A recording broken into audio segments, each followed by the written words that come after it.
So all of us know the value of communicating effectively, and if you preach often, the desire to want to improve your skill in preaching.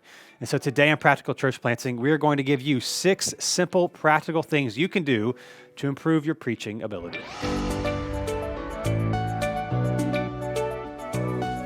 Thanks for joining us again today on Practical Church Planting. My name is Brian Androsian, and with me is Dylan Dodson. And today we're going to give you 6 simple ways to improve your skill in preaching. And we are really excited as we begin to announce our brand new partnership with the Church Co. Yes. In our opinion, the best church website creator and provider. We've had multiple, and we say this because we use them not for just one website, but for 2. Yep. New City Church and Practical Church Planting are powered by Church Co. And here's the deal: if you go to churchco.com/practical, and you type in practical and the promo code, you get 40% off their premium and their ultra package. So they got a $29 a month package, $50 a month, $199 a month package. Their premium is $50. If you use our promo code practical at checkout, you get it for $29. And we talked a lot about promo codes for church planting stuff. Mm-hmm. This is not 6 months. This is for 2 whole years. Yeah. And they're fast, super mobile friendly, and so we couldn't recommend them enough. We've recommended them a lot of times on this podcast, regardless of the partnership. But if you're interested in getting a better website, having a faster website, churchco.com/practical at checkout to get 40% off. Yeah, it's an exciting partnership because we've used not just them, but also we've used multiple, also competitors who obviously won't be named, and price is they have a great price, but also the product is just awesome. Yep. So definitely the Church Co. If you don't have a website or you're trying to get set up or looking to switch, they're a good option to go with. Yep. So Church Co. That's co.com/practical. Practical at checkout. Get 40% off 2 years. That's one of the best things you could do. Yep. Absolutely. All right, here we go. 6 simple ways to improve your skill in preaching. I always like to delineate, like that fancy word, between talent and skill. I was telling you this yesterday. Mm-hmm. One of my big pet peeves is when people talk about athletes, for example, about how talented they are. Like, yes, they're talented, but they're also skillful. Yeah. Talent is what you're born with. Skill is what you develop. So, yes, you have to have some talent to be a professional athlete, but these people that are really good, they also work really hard. It's not just like they woke up like, I'll shoot a basketball and be the best ever. So, yeah, this is the same thing for preaching. You might have a certain talent level or giftedness that you just have. But regardless of what your talent level is, you can improve your skill. Mm-hmm. And so we want to give you some practical ways that you can do that. Some of these might be more obvious than others, but we're going to talk about how you can do it even if they are obvious. We sure are. Here's the first one. Do it as much as you can. Now, you might say, I get that. Here's what I would also say to that. In any avenue. So it's not, preaching reps is the best you could do, like in person with a crowd is the best you could do. But you can also do videos. Mm-hmm. It's not this, like leading a group is not necessarily the same, but there's still like, hey, you're talking to people listening to you. Yep. In as many environments as you can, you should do it. This is also, even if you're a new church plant and you are the primary preacher, one way you can also do this is some of the things we've talked about, like, Bible in a minute videos on your YouTube channel, or a weekly YouTube Bible study that 10, 20, 15 minutes, however long you want to do it. We do those.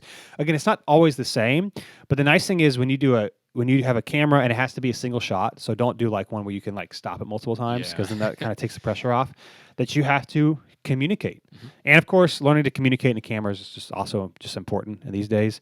But as many opportunities as you can, and even if you're not getting a lot, having a YouTube channel for your church and just doing Bible studies, don't be discouraged when very few people watch them. Yep. It's not just about creating content, it's also about developing your skill.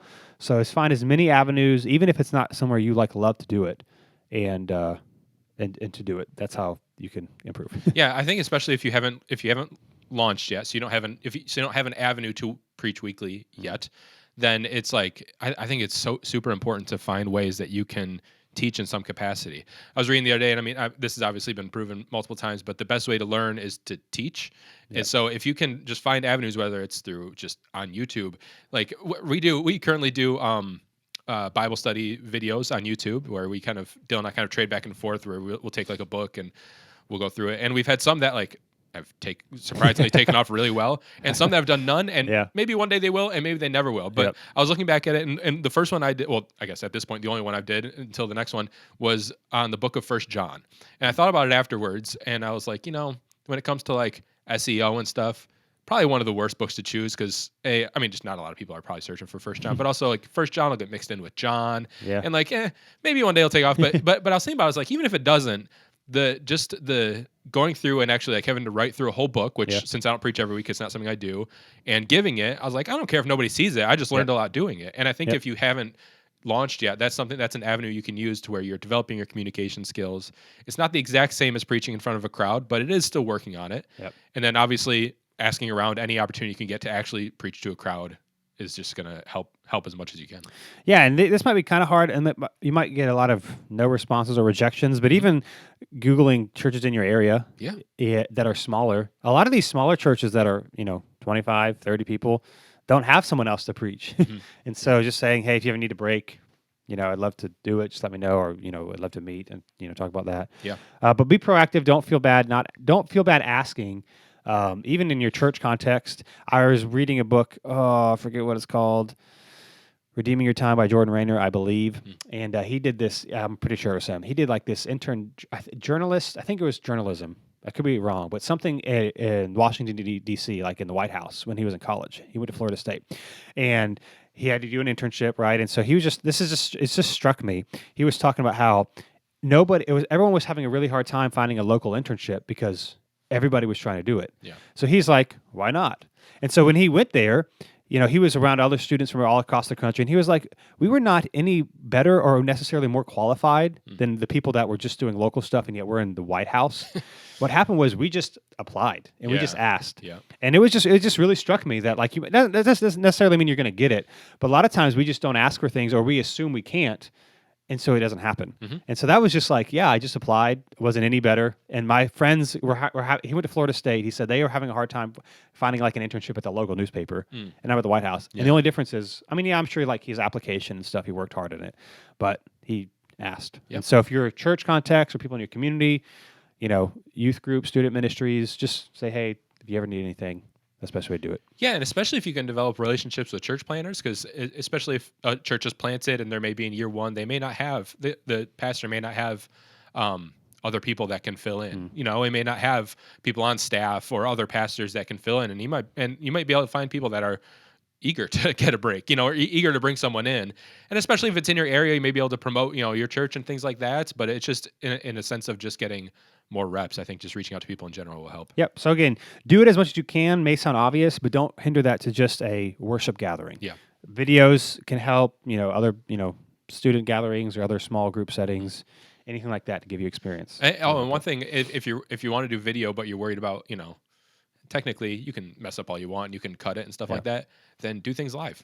Live. We did a number of years ago, we did, what do we do? The CBR journal, Community Bible Reading Journal. And for a very short time, we had like, we would have someone go live and do like kind of like a little Bible study every morning, going through whatever book it was. And I think that was either probably very early on in me like I probably only preached a couple times, but for some reason I ended up doing them like every day. And nobody watched. Nobody, except for like my aunt, out of all people, like nobody watched. And it was probably bad and whatever, but like I knew that I had to hit live, and even if it was bad, I had to get through it. I couldn't start and stop. And so especially early on, not really being very experienced at all in preaching, that was one way that really helped kind of develop that, hey, even if you stumble or mess up, you just got to work through it and not go back and try and fix it later. So that is something that can help. And in some ways, live is not as big as it was a couple of years ago. True. But I did find that there's less pressure because like people know it's live. If it's a recording, you feel like you can't mess up. Yeah. But if it's live, it's not that big of a deal. So again, it doesn't matter how many people watch it. You can go Facebook Live, you can go Instagram Live. The reality is if you don't have a ton of experience, you're going to look back on it and be glad. Not a ton of people watch it anyway. Yes, that's true. And so it's not about that. It's about putting yourself in opportunities where you have to give it. Yep. And so, and if it's terrible, you can delete it after the recording is done. Like it doesn't have to live forever. Yep. So that's number one. Number two, this also has to do with skill. Let me preface this by saying you can do it. Do what's best for you, but you can do it. And that is reducing your notes. Last week, a friend of mine asked, he was like, hey, can you text me the notes that you bring up to you with you on stage? So I tend, what I do is I use my iPad Pro and I have the scripture and I have the notes of the scripture. Like I have them reduced and I write a few things down for the verses, whatever. And I put on my Bible. So it doesn't like look like I have notes. I kind of do. Yeah. But then, and I don't bring an outline with me because I have an outline, but we use the screen points. So like if I preach somewhere else, I have like my points, like I do have an outline with me. Yeah. But that's all it is. I mean, there's not a lot of stuff on there. And it's not an impressive thing or whatever. And he texts me back, he's like, I could never do that. I was like, honestly, you can do that. Mm-hmm. It's a skill that I've been doing for 3 years now. Yeah. That you can acquire. Now, if you're a manuscript person that works for you, that's fine. I still would at the end of the day recommend more eye contact the better. So like what I say, a lot of people that like are trying to reduce their notes, the first thing I say is don't put your stories in your manuscript. Like you can just say story about X or whatever, so you know what it is, because that'll force you not to like look at it. But this is one of those things where there is no magic formula to reduce your notes. You just have to do it. Be freaked out, and then you realize it's not the end of the world. Like that's what it started for me. I was like 5-page manuscript, and then a couple years ago when I started this, I went down to like 3 pages, and then like 2 weeks or a couple weeks later, I just went down to 1 page because I made them do it. And then I did what I do now, where I just have my notes on the scripture, and it was the first or second week I'd ever done it, and our screens didn't work. Like they went out. Now I was saved because it was a long text of scripture, so like it wasn't that big of a deal, and I was like, oh. So for a while, we do print out notes. I had the print out notes next to me, people can fill in the blank just in case. Now I just hopefully it doesn't happen again. Yeah. But anyway, it's a long roundabout way that the only way to do it is to actually do it. This is a other side thing, but I'm reading this book right now called Ultra Learning, so it's really fascinating. And they talk about different study habits and different things to learn. And basically, long story short, people think like when it comes to studying, for example, if you review the material a lot, you'll get the better results on the test. There was this study, I can't get into it now, it's too much.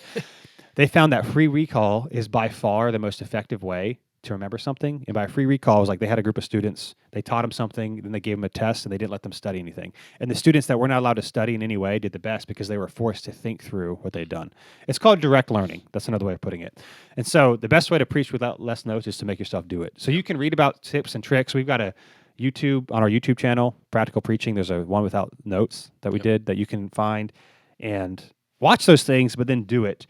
And that will improve your skill. Here's what it'll do. It'll improve your skill in communicating because you have to learn how to communicate without, I don't know the best way to say it, maybe off the cuff, maybe, which I'm not saying that's inherently better or worse. I'm not saying manuscript is bad, but if you want to be a more skilled communicator, you do have to learn how to be able to talk and not be so tied down all the time, if that makes sense. Yeah.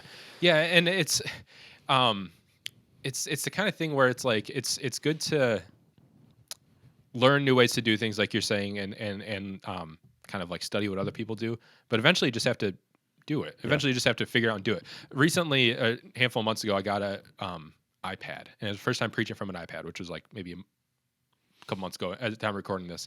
And before I had I always had like a Kindle Fire because that's a tablet I had, and like it was fine. You don't really have any options with it, so I just have always done it this way. But now with an iPad, like there's different apps you can use and things like that. And so I was like, maybe I should think about how I actually like bring notes up there and stuff. And so I started looking through what other people do, and there's a million YouTube videos of different people doing different ways. And the more I was looking, I was like, let's just bring something up and find out if it works. And if it doesn't, then I'm the only one who's going to remember this in a month. Nobody else. Hopefully people do, but you get what I'm saying. And so from there you can start to kind of whittle it down to what you actually want it to be. But I think the more time you spend just like trying to find the best way that other people are doing it, and it's tough because obviously you need to take advice from people who are more experienced than you and stuff. But you can get so into trying to find the best way to do something that you never actually do anything. And I think that can be the challenge with kind of determining the right way to bring up an outline or whatever for preaching. So again, trying different things, finding out what works for you. You'll find a balance somewhere. There's not one right way to do it. But if you feel like you're somehow in a rut preaching, why don't you try something different with your notes, and you might find something different there. And I would even say challenge to, even if I think sometimes you can be in a rut without realizing you're in a rut. And so even if you don't feel like you need any work whatsoever, if you're listening to this, we probably all need a little bit of tweaking somewhere. None of us, especially if you're a church planter, if you're early on, none of us have everything completely nailed down and good just for the rest of our lives. So even if you think I got it down, I'm good, I would still even challenge you.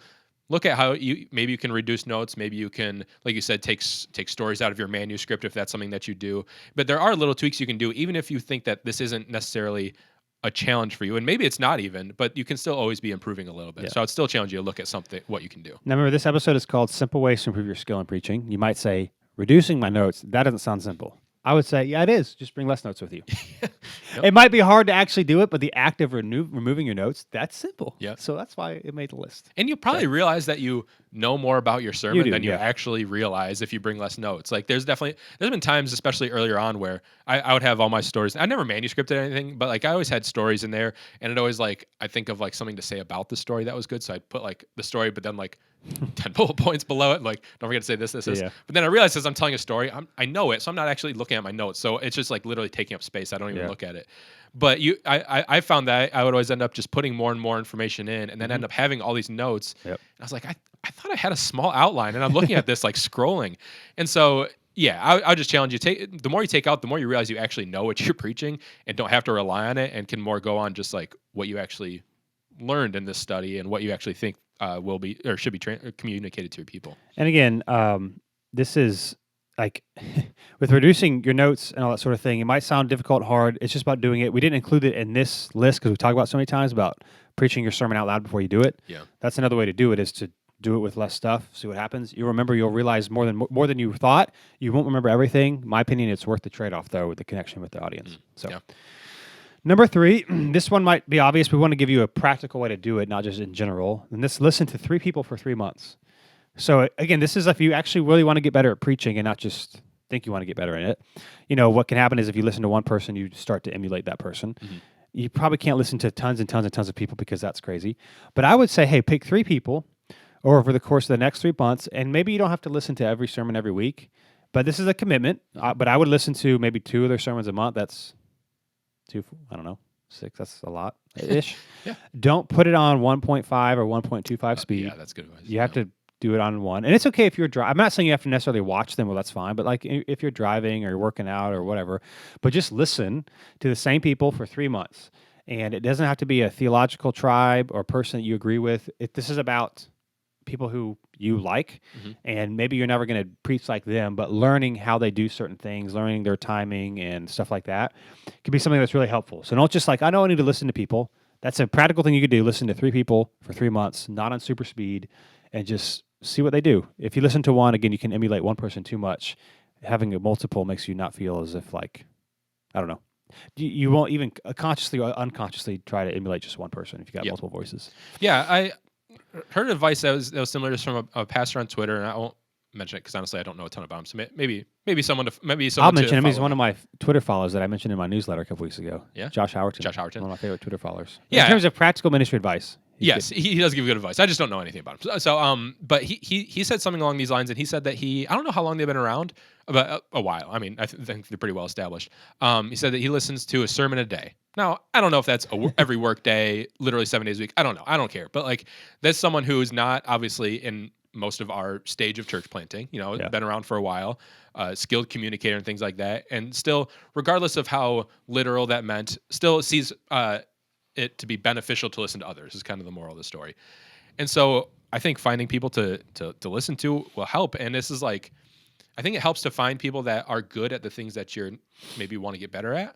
So for me, and I think for most people, especially earlier on, if I'm not careful, I can talk fast, which you've probably noticed in this podcast. But like, and so when I'm finding people to listen to, I'll find people that are that are more deliberate in what they're saying, are not necessarily just like, not like slow and boring, but that are good communicators, but they're not super high energy, but they're kind of even keel, because that's just not something that I'm great at. And so there's a few that are really good at that I listen to all the time. And I would say, especially if you're in full-time ministry, if you're bivocational, you can still fit it in, but I get it's a little trickier. But if you're in full-time ministry, you can listen to, you can listen to 3 sermons a week. And like, that's less than 3 hours out of your week. And it can be while you're driving, whatever. Like you can make it work. And so I would definitely challenge you to do this. And I think it's just wise in general. Especially if you're a pastor, if you're preaching every week, you should listen to the preaching of not just yourself. Like you should also be hearing. You're saying I shouldn't listen to my own sermon on Monday morning every day after I preach it? Right? Well, you can just followed up by somebody else. But and you'll learn other things, and people have different ways of doing things. So yeah, I agree. Not necessarily someone that's just like exactly in the tribe that you're in, but it could even be someone from like a different denomination, which I get is crazy, but like Yeah. I think it's really helpful to get different voices, people that are more experienced than you, and it'll help you grow in ways that you didn't really realize that you're growing. Yeah, and any area that you're trying to improve your skill in, it only does it if you actually want to do it. So if you're committed to improving your preaching, which if you're a pretty regular communicator, especially if you're the primary one, this should be a priority for you. You should put it on your calendar and do it. Yeah. That's a practical way. Listen, for 3 people to 3 months, I guarantee you that you'll learn some things and try some things that you wouldn't have otherwise. Yep. Here's number 4, another one that, again, this general principle, it may not be new, but we're going to tell you exactly how to do it so you're not just like, oh, that's a good idea. Yeah. I would recommend asking 3 people to give you feedback, or 3 people to give you feedback on a sermon, or you can do this a couple ways, or 2 people once a month for 3 months. So there's 2 options. One, next time you preach, ask 3 people to give you feedback. That's fine. The one that's better, this is one that I've done a couple times, is have 2 people once a month for 3 months listen to any one of your sermons and give you feedback. The nice thing about this, now you have to be communicating somewhat regularly so they could choose those, is that you don't know what they're going to do. So that's the nice thing about once a month is like, good. I'm going to try really hard. And so like, I won't say, I was like, you don't get to pick. And it's helpful too, because they might say something that you might be like, oh, that's good. I want to work on that thing. And you do it for a couple weeks. And so the next time they see it, they can give you feedback on how it went. Yeah. And, again, to make this work, I would ask people who are around your church size and or smaller. So I wouldn't reach out to some big person, a large church that you don't know, because that's just probably not going to work.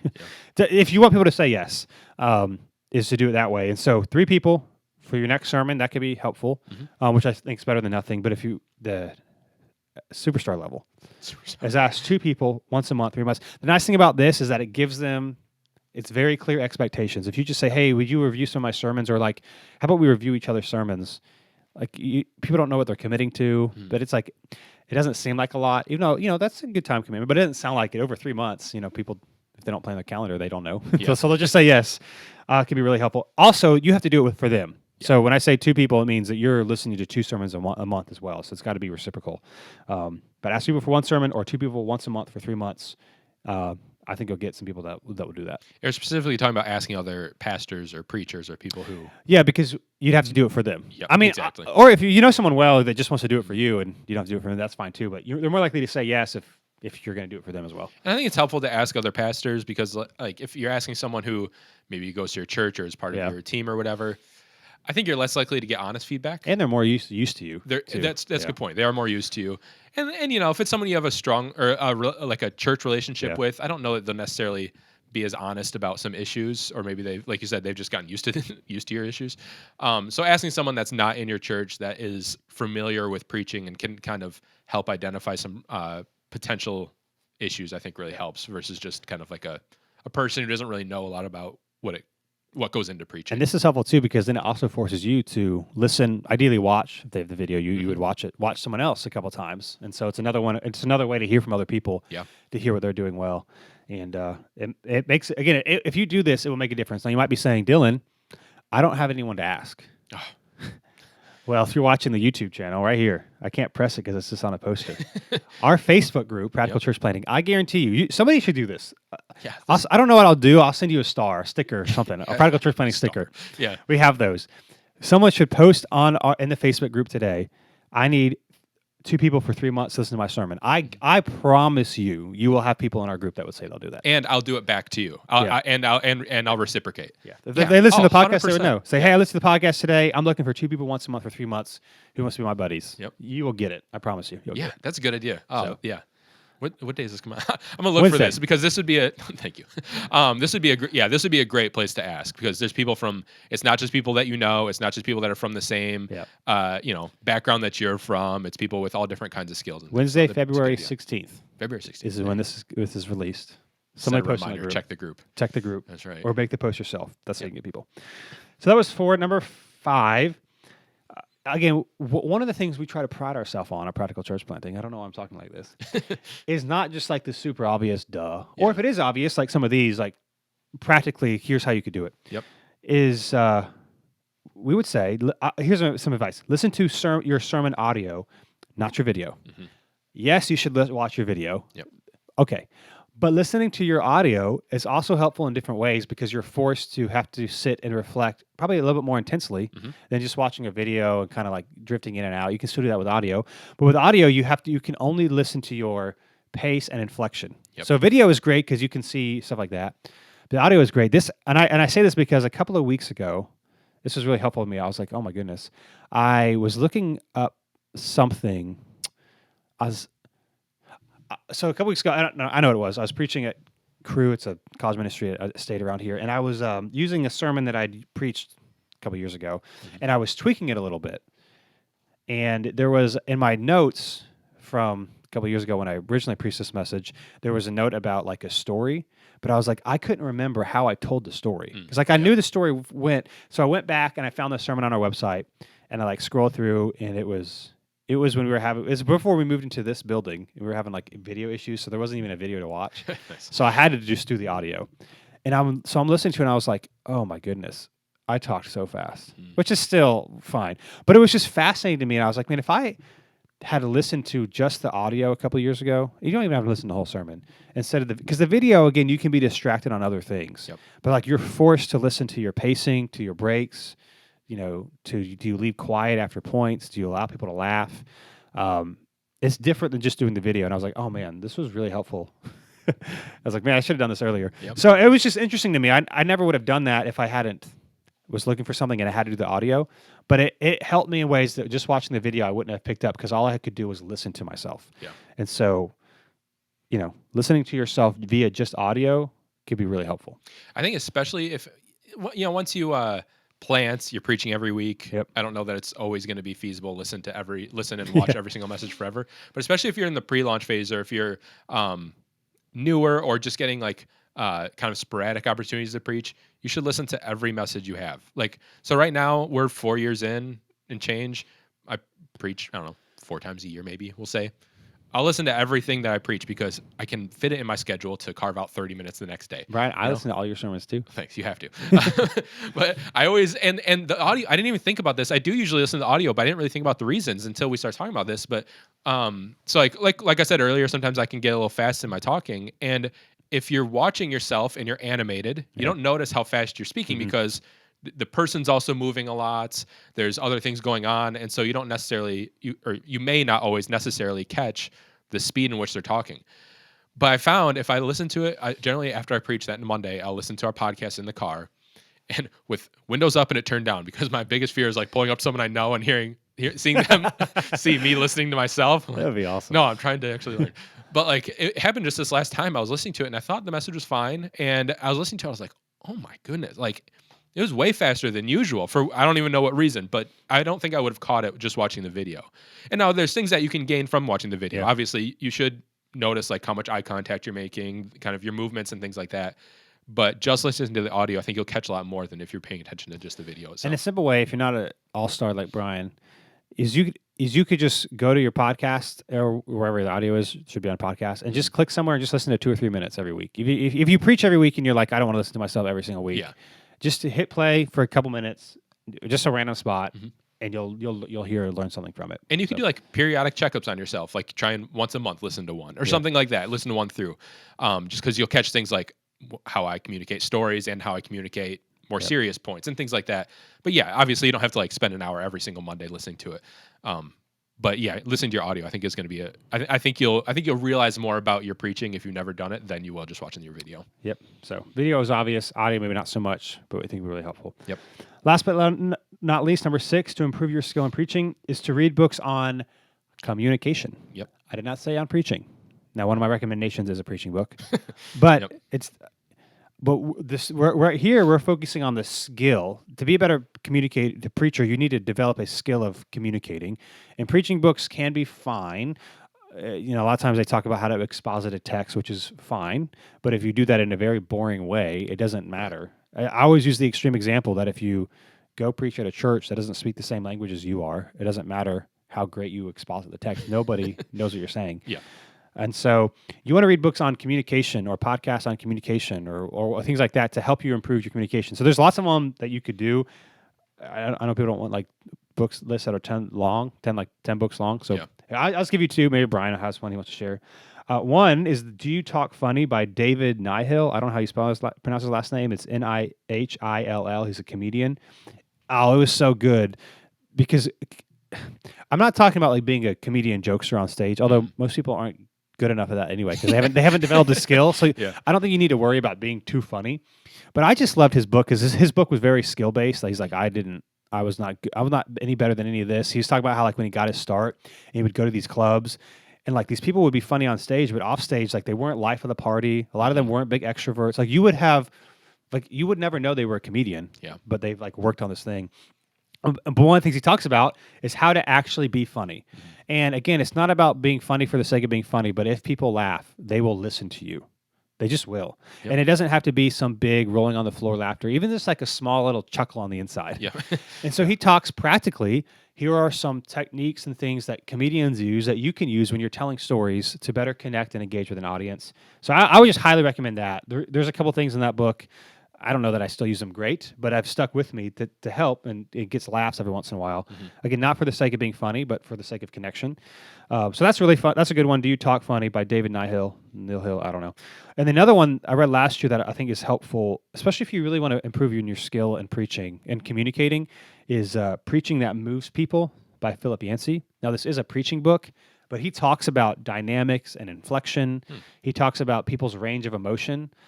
Which was just really helpful because you have some people who basically, long story short, are pretty flat in their range, which is like Tim Keller. Yep. And then you have other people that are really wild, and they're not wild's a bad word. And or bad way of putting it. I don't remember all the examples he used, but maybe well-known ones are like Stephen Furtick maybe, or Matt Chandler. They like their emotional range is really big. And so he talks about not trying to expand your range, but what does it look like to be comfortable in your gifting, your preaching style and ability.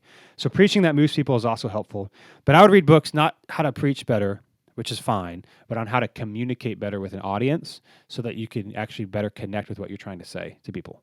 Yep. I don't have a lot to add. I think that's good. I think that you can get just stuck in learning about preaching, and in which case you're mostly learning about how to write your message or write a sermon and less about how to actually deliver.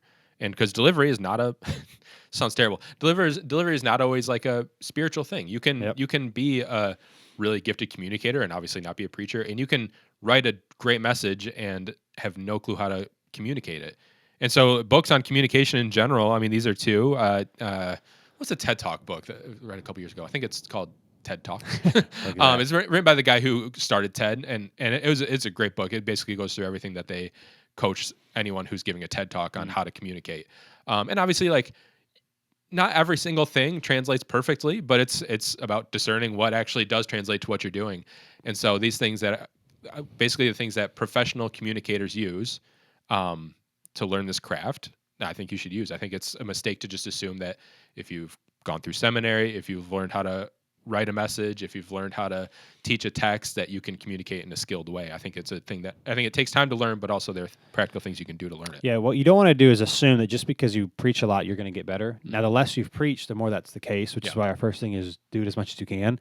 But the more you preach, the less preaching in and of itself will make you better. That you've got to do some other things.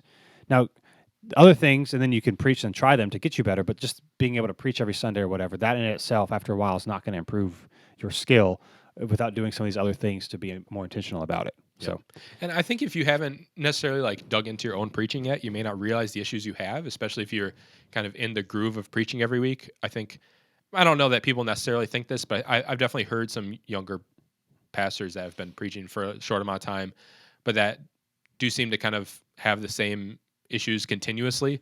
And so I think that if you do these things, at least as a start, you can kind of start to identify some of your issues and not just kind of get stuck in a rut of this is kind of the skill level I'm at and this is just where it's going to be for a long period of time. Yep. So those are 6 simple ways to improve your skill in preaching.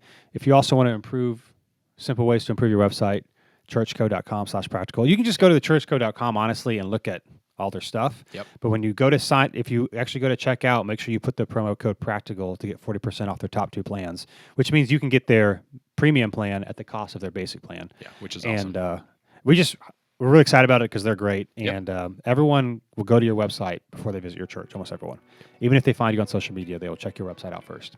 So check that out. Also, if you want to get connected, like we said, the Facebook group, Practical Church Planting group. Ask that question. Get your preaching buddies and see what happens there. And we'll be with you next time on Practical Church Planting.